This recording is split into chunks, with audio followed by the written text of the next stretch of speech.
Students, class 10th के chapter 6 के part 2 में आपका स्वागत है। आज हम देखेंगे न्यूट्रिशन क्या है। तो जैसे कि आपकी बुक में बताया हुआ है कि किस प्रकार से जब हम कुछ भी साइकिल चलाते हैं या कुछ भी वर्क करते हैं तो उसके लिए हमें एनर्जी की ज़रूरत होती है और ये एनर्जी हमें फूड से ही मिलती है।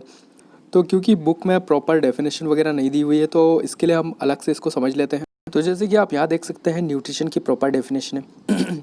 Nutrition is the defined as the process by which an animal or plant take in and utilise food substance. यानी कि न्यूट्रिशन एक ऐसी प्रोसेस है जिसमें फूड सब्सटेंस लिए जाते हैं और उसका यूटिलाइज किया जाता है।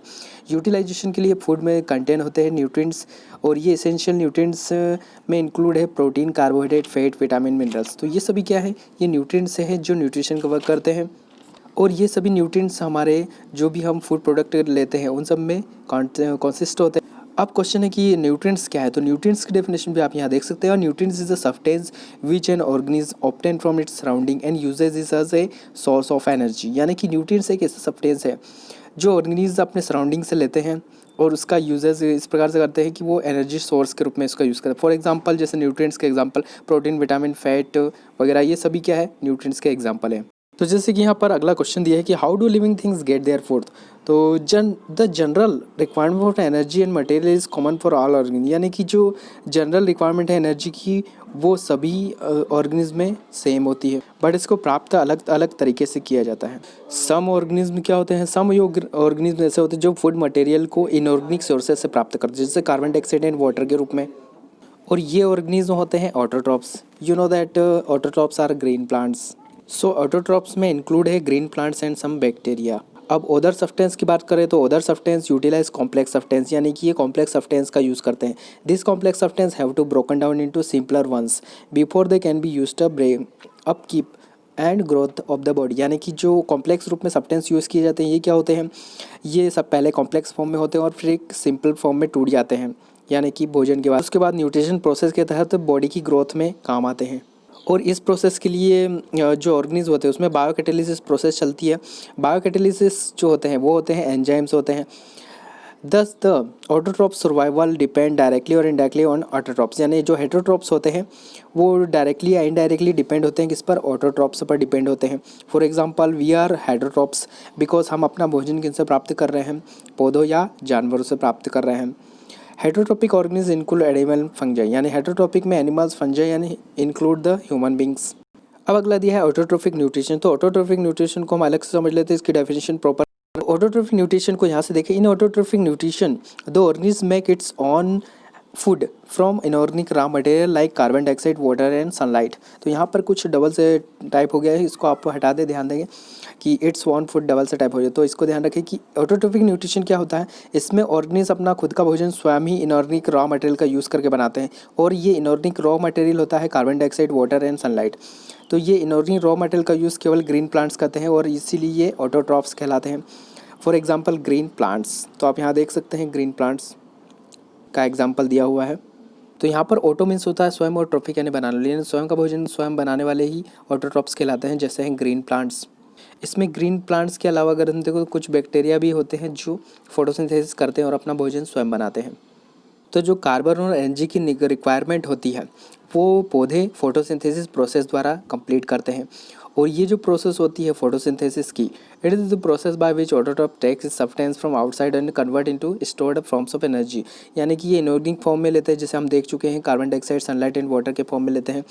This material is taken in the form of carbon dioxide, water and which is converted. ये किस में कन्वर्ट हो जाता है, कार्बोहाइड्रेट में। और कार्बोहाइड्रेट ही पौधों का भोजन है, याद रखें carbohydrate is the food of plants. Carbohydrate in the presence of sunlight and chlorophyll. यानी यहाँ पर सनलाइट और क्लोरोफिल की प्रेजेंस में पत्तियों में बनने वाला जो भोजन होता है पौधों का वो होता है carbohydrate. Carbohydrate are utilise for providing energy to the plants. तो ये जो कार्बोहाइड्रेट है ये क्या होता है, एनर्जी प्रोवाइड करता है प्लांट्स को। और हम स्टडी कर चुके हैं नेक्स्ट सेक्शन में, the carbohydrates which are not used immediately are stored in the form of starch.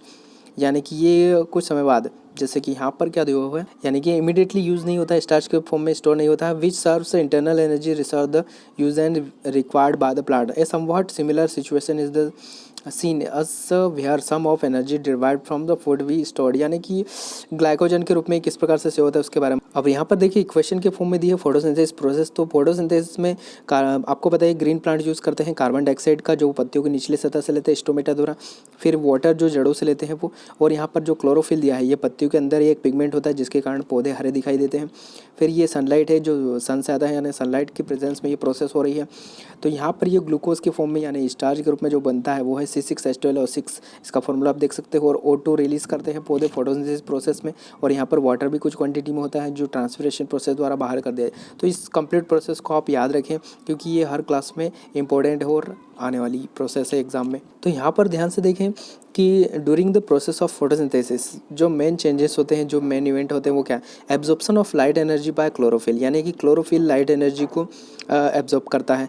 Second thing conversion of light energy to chemical energy and splitting water molecules into hydrogen and oxygen, यानी कि दूसरी जो main process है वो conversion है किसका, light energy का chemical energy में, जिससे कि जो वाटर मॉलिक्यूल है वो हाइड्रोजन और ऑक्सीजन में डिवाइड हो जाते हैं। फिर यहाँ पर थर्ड जो प्रोसेस मेन दी है reduction of carbon dioxide to carbohydrate, यानी यहाँ पर जो कार्बन डाइऑक्साइड है वो रिड्यूस होकर कार्बोहाइड्रेट्स में कन्वर्ट हो जाती है चेंज, और इस प्रकार से पूरा कार्बोहाइड्रेट यानी कि पौधों का भोजन बनकर तैयार हो जाता है।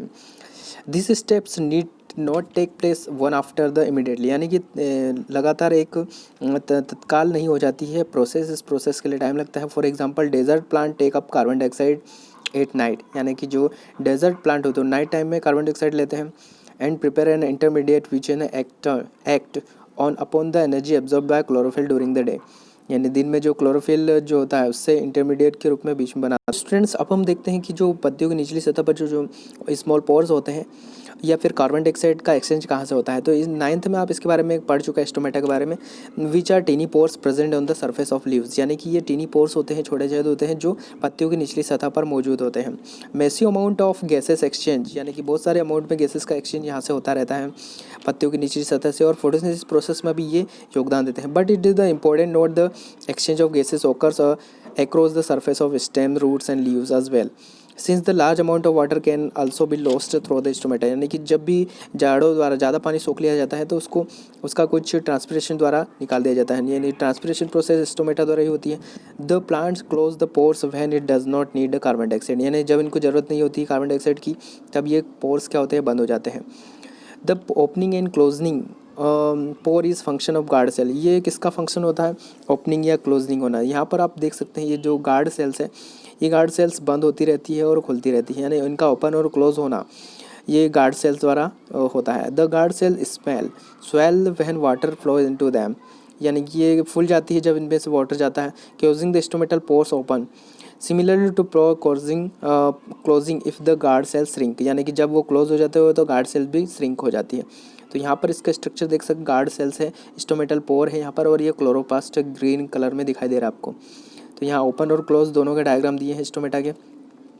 अब यहाँ पर एक्टिविटी दी है, एक्टिविटी को न देखते हुए हम आगे की ओर देखते हैं।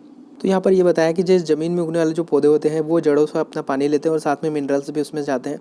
तो ये रूट से पानी लिया जाता है फोटोसिंथेसिस प्रोसेस में, और इसमें कुछ अदर मटेरियल भी जाते हैं जैसे नाइट्रोजन, फास्फोरस, आयरन, मैग्नीशियम जैसे कुछ मिनरल्स भी सोइल के द्वारा वाटर के रूप में पौधों के अंदर चले जाते हैं।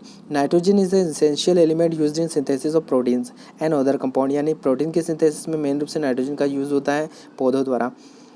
अब इसके हम आगे देखते हैं कि क्या दिया हुआ है। तो यहाँ पर जैसे कि दिया है कि बैक्टीरिया भी जो कुछ होते हैं जो एटमॉस्फेरिक नाइट्रोजन को स्टोर करके रखते हैं। अब हम देखते हैं हेटरोट्रोपिक न्यूट्रिशन क्या होता है।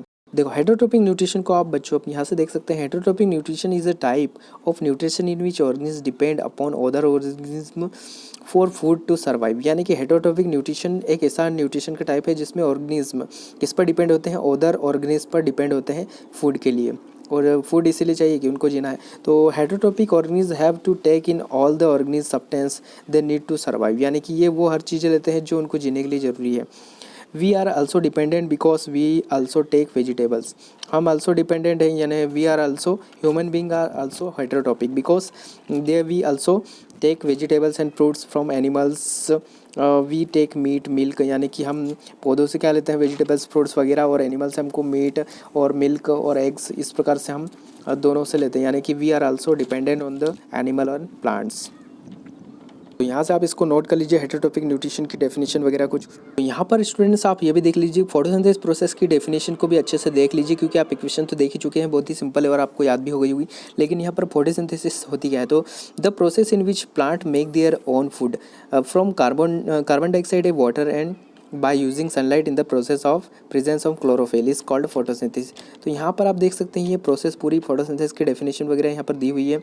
तो यहाँ पर जैसे कि दिया हुआ है कि एक ऐसी प्रोसेस जिसमें प्लांट्स अपना भोजन स्वयं बनाते हैं carbon dioxide, water and sunlight का यूज़ करके, और ये प्रेजेंस में होता है क्लोरोफिल की। तो ये क्लोरोफिल के भीतर ये प्रोसेस होती है, इसीलिए जो लीव्स है वो फूड फैक्ट्रीज भी कहलाती है। सो स्टूडेंट्स, हेटेरोटॉपिक न्यूट्रिशन की अगर हम बात करें तो हेटेरोटॉपिक न्यूट्रिशन भी क्या होता है कि 3 टाइप्स का होता है।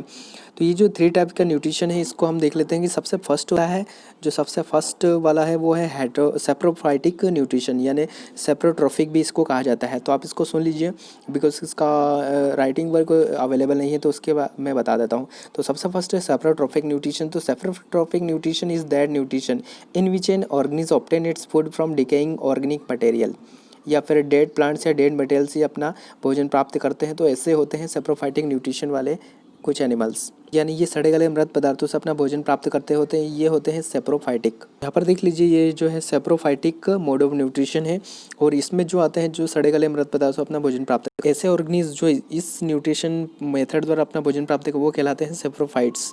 तो इसमें जैसे फंजाई और अदर कुछ बैक्टीरिया आते हैं इसमें। दूसरा मोड ऑफ न्यूट्रिशन आप यहाँ से देख सकते हैं, पैरासाइटिक न्यूट्रिशन। तो पैरासाइटिक न्यूट्रिशन क्या है, nutrition in which an organism derive its food from the body of another living organism is called parasitic nutrition. यानी इस प्रकार के न्यूट्रिशन में क्या होता है, जो जीव होते हैं वो अपना भोजन दूसरे जो ऑर्गेनिज्म होते हैं उनके बॉडी से प्राप्त करते हैं बिना उनको मारे, यानी कि उनकी बॉडी पर चिपक कर या उनसे ब्लड लेकर अपना भोजन या जीवन यापन करते हैं। तो ये पैरासाइटिक न्यूट्रिशन वाले होते हैं। फॉर एग्जांपल जैसे कैस्केटा, अमरबेल, ये पौधों में होता है जो किसी पौधे के आसपास उगकर उससे अपना न्यूट्रिशन प्राप्त करता है। फिर उसके अलावा प्लाज्मोडियम, लाइस और यहाँ पर टेप वॉर्म दिए हैं। तो ये सभी इसी मेथड का यूज़ करते हैं, पैरासाइटिक न्यूट्रिशन। ऐसे जीवों को पैरासाइट्स कहा जाता है। तो अगला मोड ऑफ न्यूट्रिशन है होलोजोइक न्यूट्रिशन। तो होलोजोइक न्यूट्रिशन क्या था, इसको आप ध्यान से देखिए।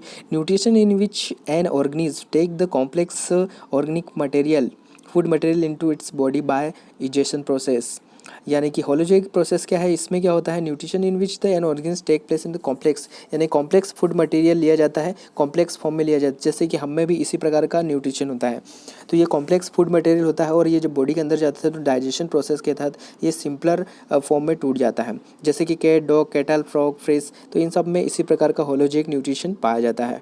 तो यहाँ पर जो दिख दिया है, अगर हम सिंगल सेल वाले ऑर्गेनिज्म की बात करें तो सिंगल सेल ऑर्गेनिज्म जो होते हैं यानी यूनिसेलुलर, तो उनमें किस प्रकार का फूड न्यूट्रिशन होता है और किस प्रकार अपना भोजन प्राप्त करते हैं, न्यूट्रिशन किस प्रकार से करते हैं, तो ये हम देख लेते हैं। जैसे कि यहाँ पर अमीबा का दिया हुआ है, तो अमीबा में किस प्रकार से प्रोसेस होती है। तो जैसे कि यहाँ पर दिया हुआ है कि amoeba takes food using the temporary finger like extension cell surface with the fuse over the food particle from a food vacuole, यानी कि इनके अंदर जो फूड वैक्यूल होता है वहाँ पर ये जाकर स्टोर हो जाता है। Inside the food vacuole complex substance are broken down into simpler ones, यानी कि यहाँ पर जो कॉम्प्लेक्स मटेरियल वो सिंपल में कन्वर्ट हो जाता है और ये साइटोप्लाज्म में जाकर डिफ्यूज हो जाता है। The remaining undigested material in move the surface of the cell through it, यानी कि एक ही सेल्स जहाँ से ये फूड मटेरियल लेते हैं वहीं से ये इसको बाहर भी कर दिया जाता है। जैसे कि यहाँ पर आप देख रहे हैं सीडोपोडिया होते हैं, इनमें जो ये सीडोपोडिया से ही भोजन लेते हैं और फूड पार्टिकल को एक्सक्रीशन प्रोसेस से बाहर निकल। पैरामीशियम की बात करें तो which is also unicellular organism. The cell has the definite shape, इनकी शेप जो सेल होती है वो डेफिनेट शेप में होती है, और जो फूड है वो स्पेसिफिक स्पॉट से लिया जाता है। Food is move to the spot by movement cilia, यानी कि सीलिया द्वारा इसको मूवमेंट किया जाता है, सीलिया से ये मूवमेंट करता है, which cover the entire surface of the cell, और इस प्रकार ये पूरी सरफेस में होता है।